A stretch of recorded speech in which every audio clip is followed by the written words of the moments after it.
For decades, artificial intelligence was just the stuff of science fiction, right? It was always some story set way off in the future. Well, that future isn't on the horizon anymore. It's here. We are right in the middle of a transition that is going to fundamentally change our world. And to really get a handle on it, we need to understand what's truly at stake. So why is this happening now? What's the big deal? Well, this leap from fiction to reality is happening because of a really profound change. We're not just getting slightly better AI. We're on the verge of creating a completely different kind of intelligence. And getting your head around that leap is the key to, well, everything that follows. Okay, so let's break that down. We're talking about moving from what's called artificial general intelligence, or AGI, that's AI at a human level, to artificial superintelligence, or ASI. And ASI is an intellect that just vastly exceeds our own in pretty much every way you can imagine. This jump isn't just another tech upgrade. It represents the single greatest governance challenge humanity has ever faced, period. And this whole transition, it puts us in this really weird spot, caught between two incredibly powerful forces, awe and alarm. The awe is just mind-blowing. The potential to cure diseases, solve climate change, and unlock human flourishing like we've never seen before. But the alarm is just as real. We're talking existential risks, massive societal disruption, and the very real potential of losing control. This tension is the beating heart of every single debate about AI's future. So how in the world do we even begin to make sense of this? We need a map, a compass, right? Well, the source material for this explainer gives us one. It's called the S-Sphere framework, and it's a tool designed to bring some order to a pretty chaotic debate by mapping out the core dimensions of the challenge. Sphere is basically a way to break this massive problem down into 6 key buckets that are always pushing and pulling against each other. You've got the relentless drive for progress, clashing with the absolute need for safety. We all want AI to be human-centric, but to do that, you need explainability.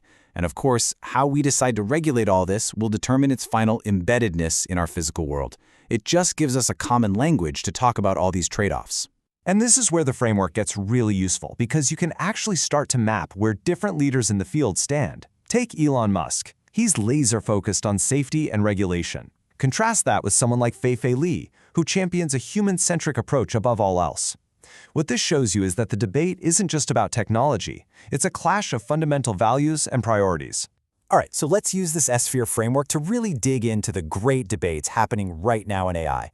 And these aren't just minor disagreements, These are fundamental philosophical divides over how we should even build and release this technology. First, and this is a big one, should AI be open or closed? Should the most advanced models be open source, where anyone can look at them, poke at them, and maybe improve them?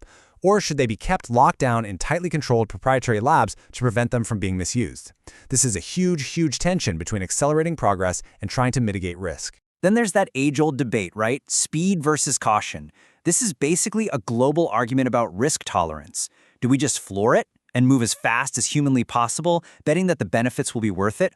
Or do we take a much slower, more measured, safety-first approach to make sure we don't accidentally create an irreversible catastrophe? And finally, there's a really important technical but also societal choice: cloud versus the edge.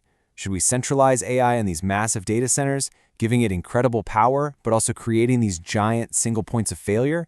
Or should we distribute it onto local devices, your phone, your car, which is great for privacy, but raises all sorts of new safety questions when AI is operating out in the real world?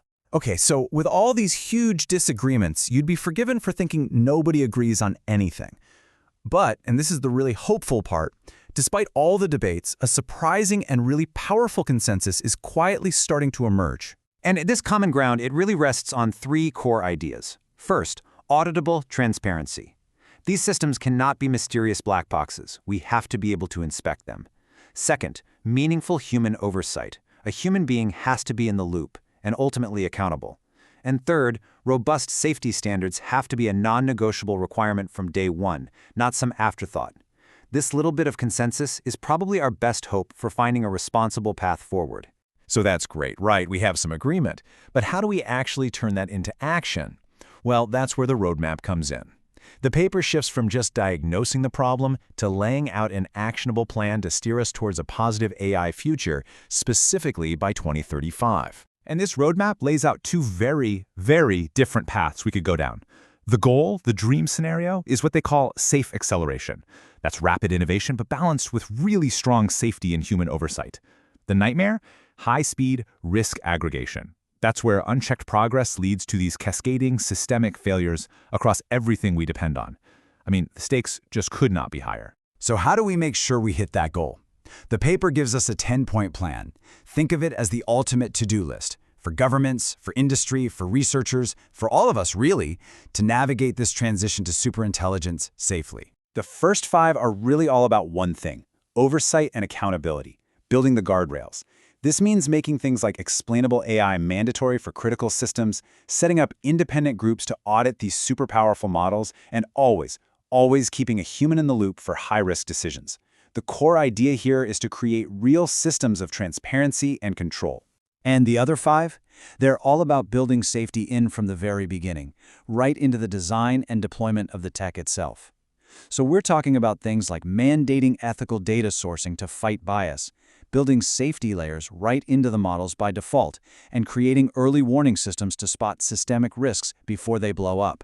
It's about making safety a fundamental part of the engineering process, not an option. At the end of the day, what all of this really boils down to is a fundamental shift in how we think about this problem. Building superintelligence isn't just a technological puzzle for a bunch of coders to solve in a lab. It is a governance challenge for all of society. And the right path forward is one that absolutely embraces the awe, but is guided by a very healthy and very necessary sense of alarm. And that leaves us with the big question, the one we all have to grapple with. How do we reconcile that incredible pull of rapid innovation with the absolute need for provable, explainable safety? The answer is not simple, but finding it is going to require all of us to engage, to think critically, and to consciously choose the kind of future we want to build. A future that will, without a doubt, define humanity's next chapter.